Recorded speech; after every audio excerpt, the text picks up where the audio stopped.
De la tradición a la verdad, la historia de un sacerdote católico romano, Richard Bennett. Traído a usted por Chapo Library, www.chapolibrary.org. Nací en Irlanda, en cuna de una familia católica de 8 hijos. Tuve una niñez dichosa y feliz. Mi padre fue coronel del ejército irlandés hasta el día que se jubiló, cuando yo tenía 9 años. Como familia, nos gustaba jugar, cantar y actuar en dramatizaciones. Nuestra casa estaba en un campamento militar en Dublín. Éramos una típica familia irlandesa católica romana. Algunas veces mi padre se arrodillaba al lado de su cama para orar de una manera solemne. Mi madre le hablaba a Jesús mientras cocinaba o lavaba los platos o hasta cuando fumaba un cigarrillo. Casi todas las noches nos arrodillábamos en la sala de la casa para juntos rezar el rosario. Nunca faltábamos a misa, a menos que estuviéramos gravemente enfermos. Como a la edad de 5 o 6 años, Jesucristo ya era una persona muy real para mí, lo mismo que la Virgen María y los demás santos. Puedo identificarme fácilmente con otras personas de las naciones europeas tradicionalmente católicas y con los latinoamericanos y filipinos que ponen a Jesús, María, José y a todos los otros santos mezclados en un mismo caldero de fe. En la escuela jesuita de Belvedere me inculcaron el catecismo. Fue también en esa escuela donde recibí mi educación primaria y secundaria. Al igual que cualquier niño educado por los jesuitas, antes de los 10 años ya podía recitar las 5 razones por las que Dios existe y por qué el Papa era la cabeza de la única iglesia verdadera. Rescatar almas del purgatorio era un asunto muy serio. La frase citada con frecuencia es un pensamiento santo y bueno orar por los muertos para que sean liberados de sus pecados. La aprendimos de memoria, aunque no comprendíamos el significado de dichas palabras. Nos dijeron que el Papa, por ser la cabeza de la Iglesia, era la persona más importante del mundo. Lo que él decía era ley, y que los jesuitas eran su mano derecha. Aunque la misa se decía en latín, trataba de asistir diariamente porque me intrigaba la profunda sensación de misterio que la rodeaba. Nos dijeron que esa era la manera más importante de agradar a Dios. Nos animaban a rezar a los santos y teníamos santos patrones para casi todos los aspectos de la vida. No solía rezar a los santos, sino solo a San Antonio, el patrón de las cosas perdidas, pues a cada rato perdía una y otra cosa. Cuando tenía 14 años, sentí un llamamiento a ser misionero.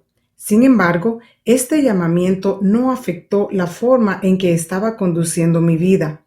Los años más agradables y de más satisfacción que pasé de mi juventud fueron entre los 16 y los 18. Durante esos años tuve buen rendimiento en lo académico y en el atletismo. A menudo tenía que llevar a mi madre al hospital para que recibiera tratamientos médicos. En cierta ocasión, mientras esperaba que la atendieran, encontré un libro donde citaban los siguientes versículos de Marcos 10:29 al 30. Respondió Jesús y dijo: De cierto os digo que no hay ninguno que haya dejado casa o hermanos o hermanas o padre o madre o mujer o hijos o tierras por causa de mí y del Evangelio, que no reciba 100 veces más ahora en este tiempo y en el siglo venidero la vida eterna. Sin conocer el verdadero mensaje de la salvación, me sentí persuadido de que realmente había recibido el llamamiento de ser misionero. ¿Cómo traté de ganarme la salvación? En 1956 dejé mi familia y amigos para ingresar a la Orden de los Dominicos.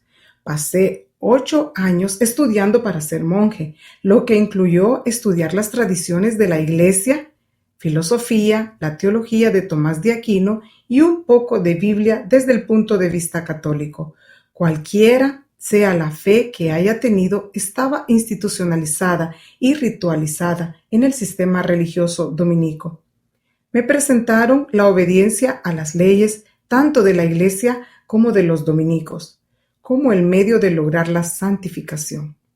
Muchas veces hablaba con el director de estudiante, Ambrose Duffy, acerca de la ley como el medio para obtener la santidad. Además de querer ser santo, quería también asegurarme de la salvación eterna. Aprendí de memoria la parte de la enseñanza del Papa Pío XII, que dice: la salvación de muchos depende de las oraciones y los sacrificios del cuerpo místico de Cristo que se ofrecen con esa intención. Esta idea de ganarse la salvación mediante sufrimiento y oración es también el mensaje básico de Fátima y Lourdes, y traté de ganar mi propia salvación, así como la de otros, mediante dicho sufrimiento y oración. En el monasterio de los dominicos en Tallaght, Dublín, me sometí a muchas penitencias difíciles a fin de ganar almas, dándome duchas frías en pleno invierno y castigando mi espalda con una corta cadena de acero. El director de estudiantes sabía lo que yo estaba haciendo, ya que su vida austera formaba parte de mi inspiración según lo que yo había recibido de las palabras del Papa. Estudiaba, oraba y hacía penitencias con mucho rigor y determinación. Trataba de obedecer los 10 mandamientos y un sinnúmero de tradiciones y reglas de los dominicos. Pompa exterior, vacío interior.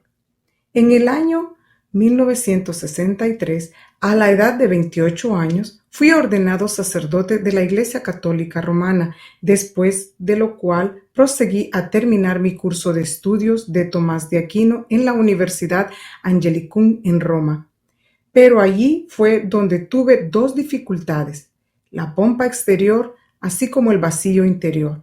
A lo largo de los años, por medio de fotografías y libros, me había formado una idea de lo que sería la Santa Sede y la Ciudad Santa. ¿Podría esta ser la misma ciudad? En la Universidad Angelicum también me ofendió mucho ver a los cientos de estudiantes que asistían a nuestras clases de la mañana mostrando una pasmosa falta de interés en teología. También descubrí que durante las clases leían una cantidad de revistas como Time y Newsweek. Los que estaban interesados en lo que se enseñaba solo parecían estar tratando de conseguir títulos o cargos dentro de la Iglesia Católica en sus propios países. Cierto día fui a caminar en el Coliseo para poder pisar la tierra donde se derramó la sangre de muchos mártires cristianos. Caminé sobre la arena del foro. Traté de imaginar a aquellos hombres y mujeres que conocían a Cristo con tanta certitud que después gozosamente estuvieron dispuestos a morir quemados en la estaca o ser devorados vivos por las fieras debido a ese amor tan abrumador. Sin embargo, el gozo que sentí de esa experiencia se vio empañado por los insultos de unos jóvenes burlones que me gritaron palabras que significaban escoria o basura cuando regresaba en el autobús. Pensé que la motivación de esos insultos no era porque yo representaba a Cristo, como lo hicieron los primeros cristianos, sino porque en mí veían al sistema católico romano. De inmediato traté de borrar de mi mente ese pensamiento tan contrastante. Sin embargo, las cosas que me habían enseñado de las glorias de Roma en la actualidad ahora me parecían vacías y sin sentido.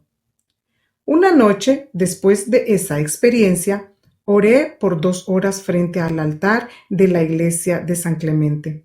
Al recordar mi llamamiento anterior de ser misionero que había recibido durante mi juventud y la maravillosa promesa de 100 por 1 en Marcos 10, 29, 30, decidí que no trataría de obtener el título de teología, a pesar que esta había sido mi ambición desde que comenzara a estudiar la teología de Tomás de Aquino. Esa fue una decisión importante, pero después de mucha oración estaba seguro de que había decidido lo correcto. El sacerdote encargado de dirigir mi tesis no quiso aceptar mi decisión. A fin de facilitarme el proceso de sacar mi título, me ofreció una tesis que había sido escrita varios años antes. Me dijo que podía utilizarla como si fuera propiamente mía, siempre que hiciera la defensa verbal de la disertación. Esto me revolvió el estómago. Era similar a lo que había visto unas semanas antes en el parque de la ciudad, prostitutas elegantes exhibiéndose en sus botas de cuero negro. Lo que él me ofrecía era igualmente pecaminoso, pero me mantuve firme en mi decisión y terminé mis estudios en la universidad hasta el nivel académico normal sin recibir ningún título. Al regresar de Roma, recibí un aviso oficial que me asignaba a tomar un curso de 3 años en la Universidad de Cork. Oré diligentemente acerca de mi llamamiento para ser misionero. Para mi sorpresa, a fines de agosto de 1964, recibí órdenes de ir como misionero a Trinidad en las Antillas holandesas. Orgullo caído y un anhelar nuevo. El 1 de octubre de 1964 llegué a Trinidad y durante 7 años tuve un sacerdocio de mucho éxito en términos católicos romanos, porque cumplí todas mis tareas y logré que muchas personas asistieran a misa. Para el año 1972 estaba muy involucrado en el movimiento católico carismático. Después, el 16 de marzo de ese mismo año, en una reunión de oración, le agradecí a Dios porque era un buen sacerdote y le pedí que, si era su voluntad, que me humillara aún más para que fuese mejor. Más tarde, esa misma noche, tuve un accidente insólito en el que me fracturé la parte posterior del cráneo y sufrí varias lesiones en la columna vertebral. Dudo mucho que si no hubiera estado tan cerca de la muerte, hubiera escapado de mi vanidad personal. Mis oraciones rutinarias resultaron vacías cuando clamé a Dios en mi dolor. En el sufrimiento que experimenté durante las semanas después del accidente, empecé a hallar algo de consuelo en las oraciones directas y personales. Dejé de rezar el breviario, la oración oficial de un sacerdote de la Iglesia Católica Romana y el rosario, y comencé a orar utilizando porciones de la Biblia misma. Este fue un proceso muy lento. No sabía cómo manejar la Biblia y lo poco que había aprendido a lo largo de los años hizo que adoptara una actitud de desconfianza en vez de confianza en la palabra de Dios. Mi capacitación en filosofía y la teología de Tomás de Aquino me dejaron impotente, de forma que allegarme a la Biblia ahora sería como entrar en un enorme bosque oscuro sin un mapa. Cuando más adelante, ese mismo año, me asignaron a una nueva parroquia, descubrí que trabajaría junto con un sacerdote dominico que a lo largo de los años había sido como un hermano para mí. Por más de 2 años debíamos trabajar juntos en la iglesia Ponte-à-Pierre, buscando a Dios con todo nuestro corazón según nuestro saber y entender. Leíamos, estudiábamos y orábamos juntos, poniendo en práctica lo que la iglesia nos había enseñado. Establecimos congregaciones en Gasparillo, Bahía Claxton y Maravela, solo para nombrar los pueblos principales. En el sentido de la religión católica nos sentimos muy prósperos. Mucha gente asistía a misa, enseñábamos catecismo en muchas escuelas, incluyendo escuelas públicas. Yo continué escudriñando la Biblia, pero esto nunca afectó el trabajo que hacíamos. Más bien, me mostró lo poco que sabía acerca del Señor y su palabra. Fue en ese entonces que Filipenses 3:10 se convirtió en el gemido de mi corazón, a fin de conocerle y el poder de su resurrección. Durante esa época, el movimiento católico carismático estaba creciendo y nosotros lo representábamos en la mayoría de nuestras comunidades. Debido a este movimiento, algunos cristianos canadienses vinieron a Trinidad para compartir sus experiencias ministeriales con nosotros. Aprendí mucho de sus mensajes, especialmente cómo orar por la sanidad física.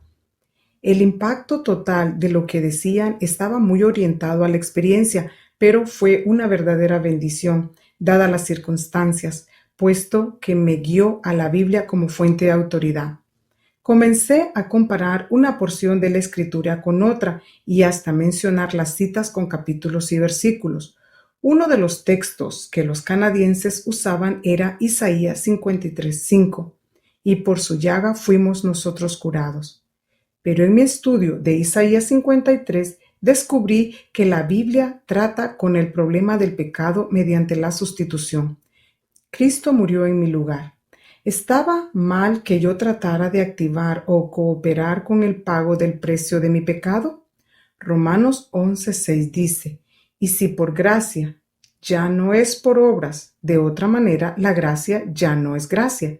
Y en Isaías 53:6 leemos, todos nosotros nos descarriamos como ovejas, cada cual se apartó por su camino, mas Jehová cargó en él, Cristo, el pecado de todos nosotros. Uno de mis pecados personales era el orgullo. Me irritaba fácilmente con las personas y a veces hasta me enojaba. A pesar de que pedía perdón por mis pecados, todavía no me había dado cuenta de que era pecador por la naturaleza que todos nosotros heredamos de Adán. La verdad de la Escritura es, como está escrito, no hay justo ni aun uno, Romanos 3:10, y por cuanto todos pecaron y están destituidos de la gloria de Dios, Romanos 3:23. En contraste, la Iglesia Católica Romana me había enseñado de que la depravación del hombre, que ellos llaman pecado original, había sido lavado cuando me bautizaron en mi infancia. Todavía mantenía esta creencia en mi mente, pero en mi corazón sabía que mi naturaleza depravada todavía no había sido conquistada por Cristo. El versículo, a fin de conocerle y el poder de su resurrección de Filipenses 3:10, continuaba siendo el gemido de mi corazón. Sabía que solo mediante el poder de Cristo podría vivir la vida cristiana.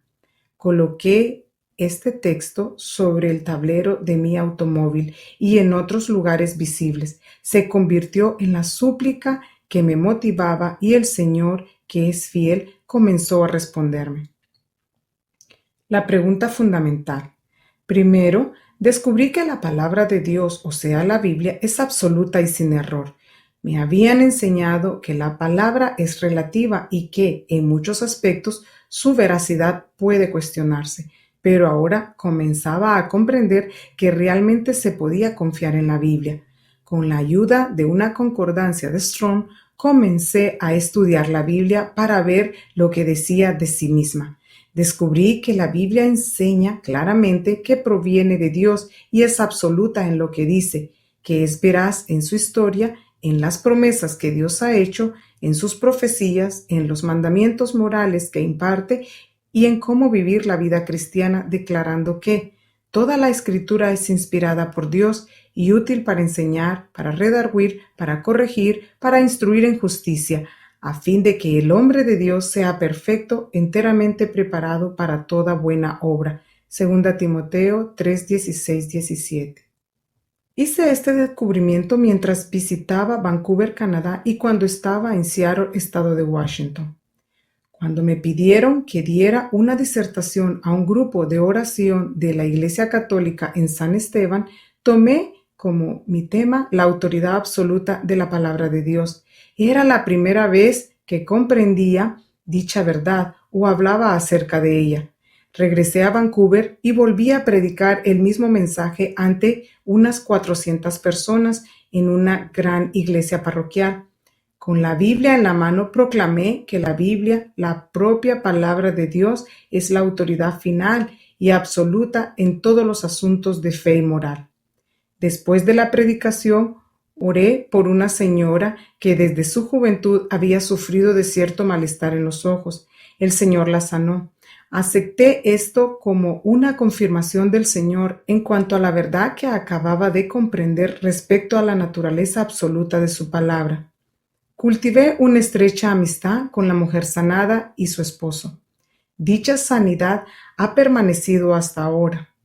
Hoy comprendo que este descubrimiento respecto a la naturaleza absoluta de la palabra de Dios cambió mi vida y a partir de ese momento. No obstante, quisiera decir que no acepto los milagros como fuente de autoridad, porque solo hay una fuente, la palabra de Dios. Más bien menciono el relato del milagro porque así sucedió. Dios es soberano. 3 días después, el arzobispo de Vancouver, James Carney, me llamó a su oficina. Ahí fue que me silenció oficialmente y me prohibió predicar en su arquidiócesis. Me dijo que mi castigo habría sido más severo si no fuera por la carta de recomendación que yo había recibido de mi propio arzobispo, Anthony Pantin. Poco después regresé a Trinidad. El dilema entre la Iglesia y la Biblia. Mientras todavía era cura párroco en Pointe-à-Pierre, le pidieron a Ambrose Duffy que me ayudara. Este era el hombre que me había enseñado tan estrictamente mientras era director de estudiantes, pero ahora las cosas habían cambiado. Después de ciertas dificultades iniciales, nos hicimos buenos amigos. Compartí con él lo que yo estaba descubriendo. Me escuchó atentamente y expresó gran interés y deseo de saber lo que me motivaba.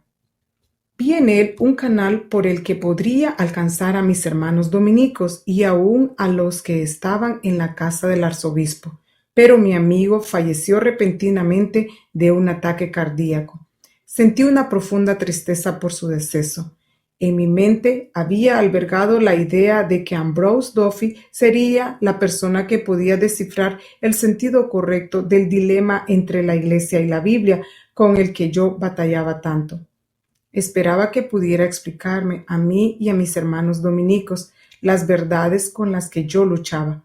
Prediqué en su funeral y me sentí embargado por una sensación de profunda desesperación. Continué orando Filipenses 3:10 a fin de conocerle y el poder de su resurrección. Pero antes de conocer más del Señor, primero tenía que reconocerme a mí mismo como pecador. En la Biblia descubrí que la función que cumplía como sacerdote mediador, conforme lo enseña la Iglesia Católica Romana, es contraria a la palabra de Dios, 1 Timoteo 2:5. Me agradaba realmente que la gente me reconociera y en cierto sentido me idolatrara por lo que era. Explicaba racionalmente mi pecado diciendo que, después de todo, si la mayor iglesia del mundo enseña tal cosa, ¿quién era yo para cuestionarla? Aún así luchaba con mi conflicto interior. Comencé a darme cuenta que la adoración a María, los santos y los sacerdotes era realmente un pecado. Pero aun cuando estaba dispuesto a renunciar a María y a los santos como mediadores, no podía renunciar al sacerdocio porque había invertido toda mi vida en ello. Años de vacilación. La Virgen María, los santos y el sacerdocio eran solo una pequeña parte de la gran batalla con la que me enfrentaba. ¿Quién era el Señor de mi vida? Jesucristo conforme se revela en su palabra o la Iglesia Católica Romana. Esta pregunta fundamental ardía dentro de mí, especialmente durante los 6 últimos años como cura párroco de Sangre Grande entre 1979 y 1985. La idea de que la Iglesia Católica Romana era suprema en todos los aspectos de fe y moral me la habían grabado en la mente desde la infancia. Me parecía imposible poder cambiar. Roma no solo era suprema, sino que siempre la llamaban Santa Madre Iglesia. ¿Cómo podría rebelarme contra la Santa Madre Iglesia, especialmente cuando yo cumplía una parte oficial en dispensar sus sacramentos y en mantener a los feligreses fieles a ella? En 1981 renové seriamente mi dedicación al servicio de la Iglesia Católica Romana mientras asistía a un seminario de renovación parroquial que se llevó a cabo en Nueva Orleans. Sin embargo, cuando regresé a Trinidad para ocuparme de los verdaderos problemas de la vida, de nuevo volví a la autoridad de la palabra de Dios. Finalmente, la tensión se volvió un tire y afloje dentro de mí.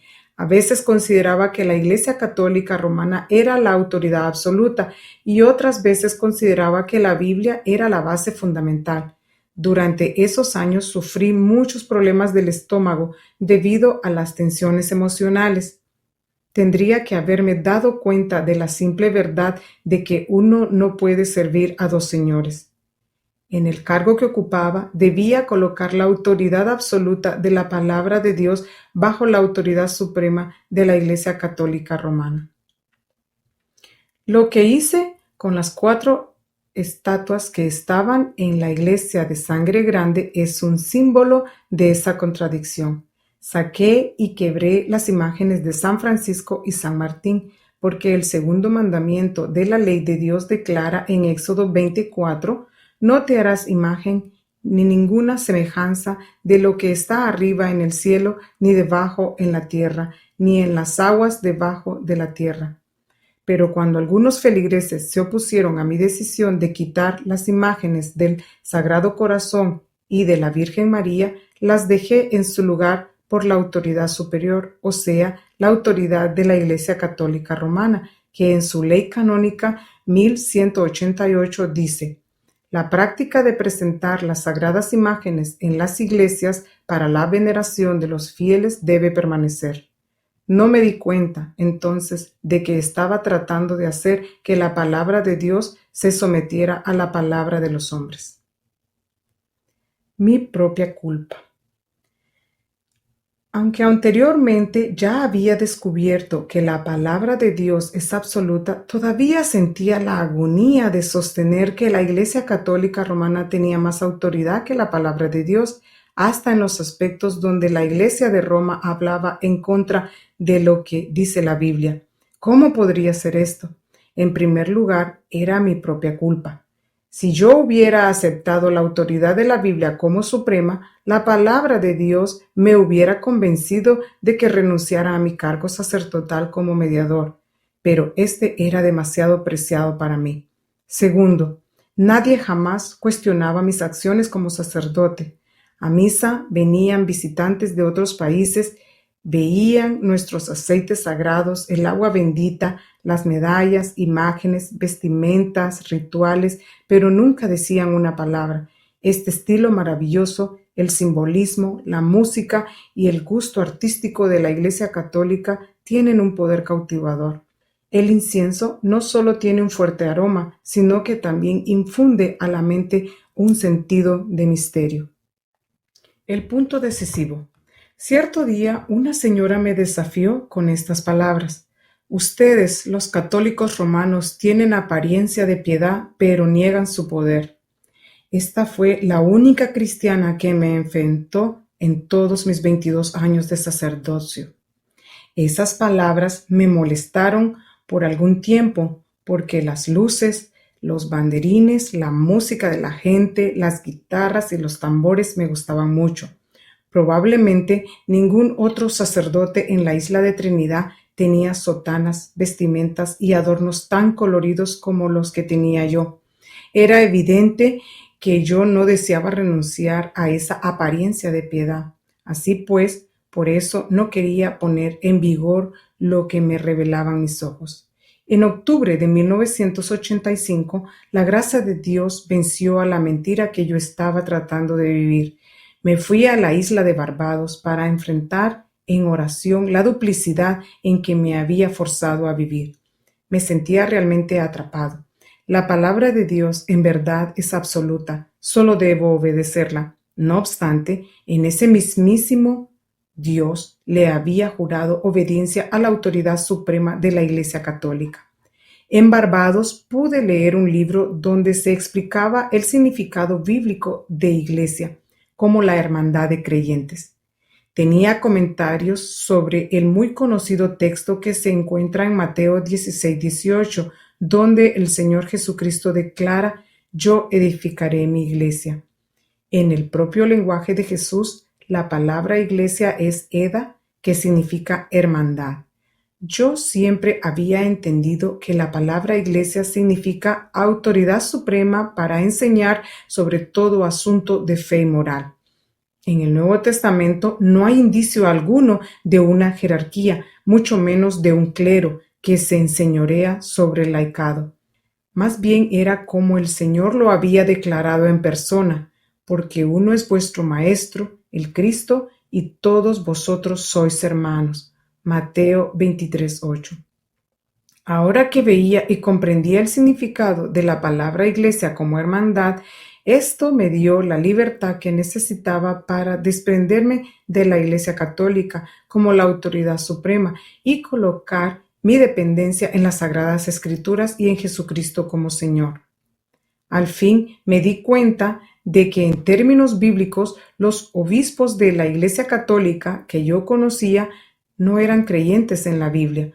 La mayoría eran hombres piadosos, dados a la devoción a la Virgen María, al Rosario, y eran leales a Roma, pero ninguno tenía idea de la obra completa de salvación que Cristo consumó en la cruz del Calvario, que la salvación es personal y completa.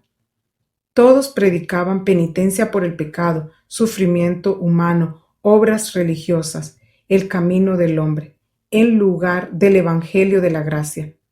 Pero por la misericordia de Dios vi que no es por la Iglesia Católica ni por ninguna clase de obras que uno se salva. La Escritura dice, porque por gracia sois salvos por medio de la fe, y esto no de vosotros, pues es don de Dios, no por obras para que nadie se gloríe. Efesios 2:8-9. Un nuevo nacimiento a la edad de 48 años. Abandoné la Iglesia Católica Romana cuando me di cuenta de que no podía vivir la vida cristiana mientras siguiera siendo fiel a la doctrina católica.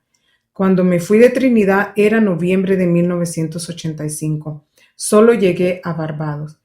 Mientras estaba en la casa de una pareja de ancianos, pedí al Señor un traje y el dinero necesario para llegar a Canadá, puesto que solo tenía ropa para clima tropical y muy poco dinero personal. Sin que nadie, excepto Dios, supiera de mi situación, el Señor satisfizo ambas necesidades. Desde un país tropical con una temperatura de 35 grados centígrados, llegué a la nieve y el hielo del Canadá. Después de un mes en Vancouver, pasé a los Estados Unidos. Al fin podía confiar en que el Señor era capaz de satisfacer mis muchas necesidades, puesto que estaba comenzando una nueva vida a la edad de 48 años, prácticamente sin un centavo, sin tarjeta de residencia, sin licencia para manejar un automóvil, sin recomendación alguna y teniendo solo al Señor y su palabra.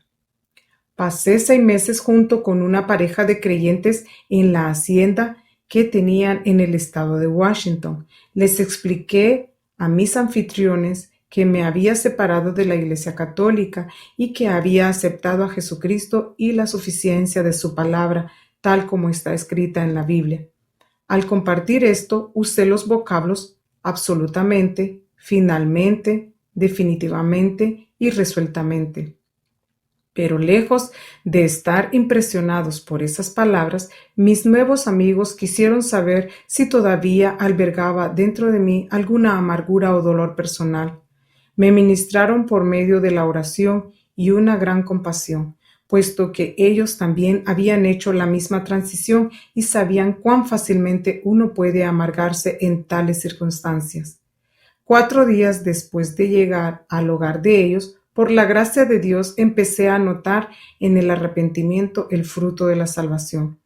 Esto significó no solo pedir perdón por los muchos años que pasé desacreditando su mensaje, sino al mismo tiempo el aceptar la sanidad donde me sentía profundamente herido. Finalmente, a la edad de 48 años, basado únicamente en la autoridad de la palabra de Dios y por su sola gracia, acepté personalmente la muerte de Cristo en la cruz como mi sustituto.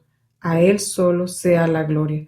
Una vez que me recuperé física y espiritualmente gracias al apoyo de esta pareja cristiana y su familia, el Señor me dio una esposa, Lynn, quien era renacida en la fe. Tenía un modo de ser agradable y era inteligente. Juntos nos trasladamos a Atlanta, en el estado de Georgia, donde ambos conseguimos empleo. Un verdadero misionero con un mensaje de verdad. En el mes de septiembre de 1988 partimos de Atlanta con el fin de servir como misioneros en el Asia.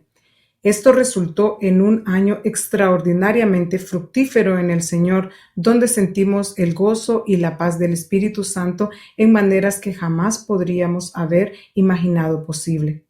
Hombres y mujeres llegaron a conocer la autoridad de la Biblia y el poder de la muerte y resurrección de Cristo.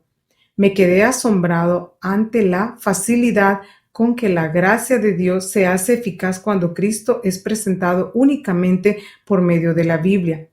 Esto era un contraste evidente con las telarañas de la tradición de la Iglesia Católica, que por 21 años habían empañado mi cargo de misionero en Trinidad, 21 años sin el verdadero mensaje.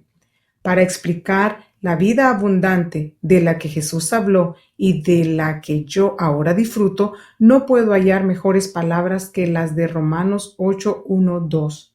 Ahora pues, ninguna condenación hay para los que están en Cristo Jesús, los que no andan conforme a la carne, sino conforme al Espíritu, porque la ley del Espíritu de vida en Cristo Jesús me ha librado de la ley del pecado y de la muerte.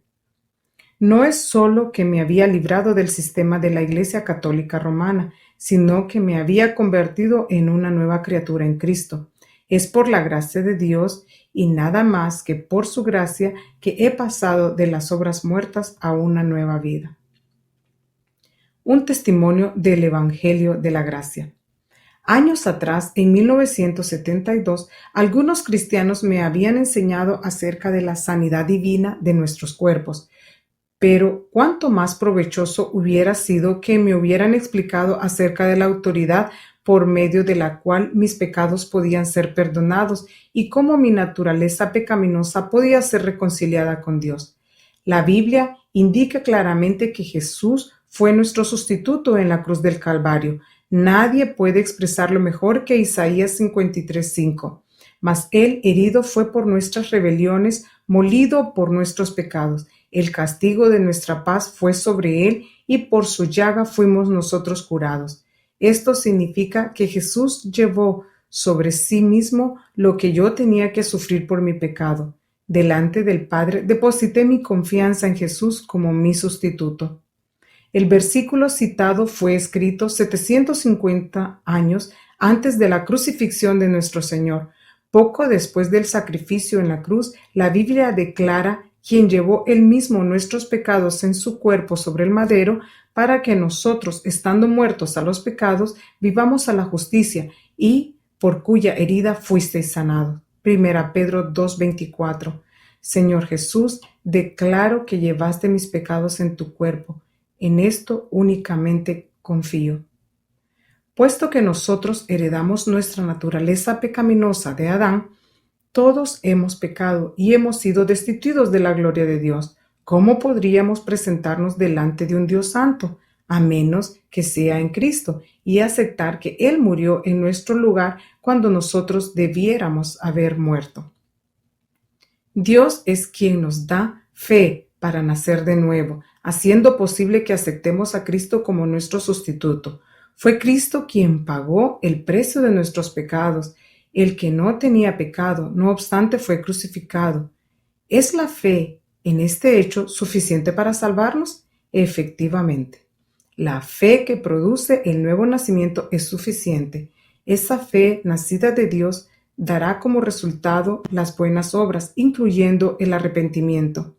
Porque somos hechura suya, creados en Cristo Jesús para buenas obras, las cuales Dios preparó de antemano para que anduviésemos en ellas. Efesios 2:10. Al arrepentirnos nosotros, desechamos por medio del poder de Dios nuestro antiguo estilo de vida y los pecados anteriores. Esto no significa que nunca volveremos a pecar, pero sí significa que nuestra posición ante Dios ha cambiado. Somos llamados hijos de Dios porque en verdad ahora lo somos.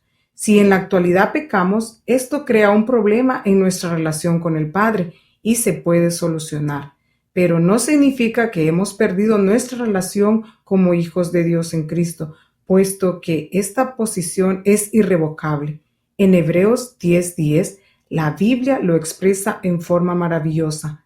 Somos santificados mediante la ofrenda del cuerpo de Jesucristo hecha una vez para siempre. La obra de Cristo en la cruz es suficiente y completa cuando usted confía únicamente en este sacrificio consumado. Una nueva vida, nacida del Espíritu, pasa a ser suya. Usted nace de nuevo. Mi situación actual. Hoy el Señor me ha preparado para el ministerio evangelístico y bajo su dirección me encuentro trabajando en el sudeste de los Estados Unidos. Lo que el apóstol Pablo le decía a sus conciudadanos judíos, yo lo digo a mis hermanos católicos. El deseo de mi corazón y mi oración a Dios es que los católicos también se salven. Puedo dar testimonio personal de que son celosos en cuanto a Dios, pero el celo no se basa en la palabra de Dios, sino en la tradición de la Iglesia. Si ustedes entendieran la devoción y la agonía que algunos de nuestros hermanos y hermanas en las islas Filipinas y Sudamérica han puesto en su religión, entonces comprenderían el llanto de mi corazón. Señor, danos compasión para entender el dolor y tormento que nuestros hermanos y hermanas sufren en la búsqueda por complacerte. Cuando comprendamos el dolor dentro del corazón de los católicos, tendremos el deseo de mostrarles las buenas nuevas de la obra completa de Cristo en la cruz. Mi testimonio muestra lo difícil que fue para mí, como católico, abandonar la tradición de la Iglesia, pero cuando el Señor demanda esto en su palabra, tenemos que obedecerle. La apariencia de piedad que distingue a la Iglesia Católica Romana ha hecho sobradamente difícil que el católico pueda ver dónde está el verdadero problema. Cada uno de nosotros debe determinar por cuál autoridad hemos de conocer la verdad. La Iglesia Católica Romana alega que solo por su autoridad se puede conocer la verdad. En sus propias palabras, en la sección 1 del Código 212 dice: los fieles conscientes de su propia responsabilidad están obligados a seguir, por obediencia cristiana, todo lo que los pastores sagrados, como representantes de Cristo, declaran como maestros de la fe o establecen como rectores de la Iglesia. Concilio Vaticano II, Código de Derecho Canónico promulgado por el Papa Juan Pablo II, 1983. Sin embargo, según la Santa Biblia, solo la palabra de Dios es la autoridad por la cual la verdad puede llegar a conocerse. Fueron las tradiciones inventadas por los hombres las que hicieron que los reformadores exigieran solo la Escritura, solo mediante la fe, solo mediante la gracia. La razón por qué comparto mi testimonio. Yo sufrí durante 14 años porque nadie tuvo el valor de hablarme de la verdad. Comparto estas verdades con usted ahora a fin de que pueda conocer el camino de la salvación que Dios nos ha dado. Nuestra falla fundamental como católicos está en creer que de alguna forma podemos responder por nuestra propia cuenta a la ayuda que Dios nos da para estar bien en su presencia. Esta premisa que muchos de nosotros hemos guardado por muchos años se define adecuadamente en el Catecismo de la Iglesia Católica 1994, número 2021. Gracia es la ayuda que Dios nos da para responder a nuestra vocación de volvernos sus hijos adoptivos. Con semejante actitud, sin saberlo, estábamos respetando una enseñanza que la Biblia continuadamente condena. Esta definición de la gracia es una sutil invención del hombre, porque la Biblia consecuentemente declara que la posición correcta del creyente con Dios es sin obras, Romanos 14:6, sin las obras de la ley, Romanos 3:28, no por obras, Efesios 2:9, pues es don de Dios, Efesios 2:8. Tratar de hacer que la respuesta del creyente sea parte de su salvación y que considere que la gracia es una ayuda es negar categóricamente la verdad de la Biblia que declara: y si por gracia, ya no es por obras. De otra manera, la gracia ya no es gracia. Romanos 11:6. Mi oración es que usted reciba esta gracia totalmente inmerecida de parte de Dios Padre, y que de la misma manera le conceda la fe para poder aceptar que Cristo murió en la cruz en su lugar, con la certeza de que el sacrificio de Cristo es plenamente suficiente para convertirlo en una nueva criatura en Él. Porque de tal manera amó Dios al mundo, que ha dado a su Hijo unigénito, para que todo aquel que en Él cree no se pierda, mas tenga vida eterna. San Juan 3:16. El simple mensaje de la Biblia es que el don de la justicia en Cristo Jesús es un regalo y descansa en el sacrificio sobreabundantemente suficiente que Él consumó en la cruz. Pues si por la transgresión de uno solo reinó la muerte, mucho más reinarán en vida por uno solo, Jesucristo, los que reciben la abundancia de la gracia y del don de la justicia. Romanos 5:17. Por lo tanto, es como Jesucristo lo dijo en persona. Él murió en lugar del creyente para dar su vida en rescate por muchos. Marcos 10:45. Así como cuando declaró: esto es mi sangre del nuevo pacto que por muchos es derramada. Pedro proclamó lo mismo, porque también Cristo padeció una sola vez por los pecados, el justo por los injustos, para llevarnos a Dios. 1 Pedro 3:18. La predicación de Pablo se resume al final de 2 de Corintios 5:21. Al que no conoció pecado, por nosotros lo hizo pecado, para que nosotros fuésemos hechos justicias de Dios en él. 2 de Corintios 5:21. Este hecho, estimado lector, se presenta claramente en la Biblia. Dios ahora ordena que lo aceptemos.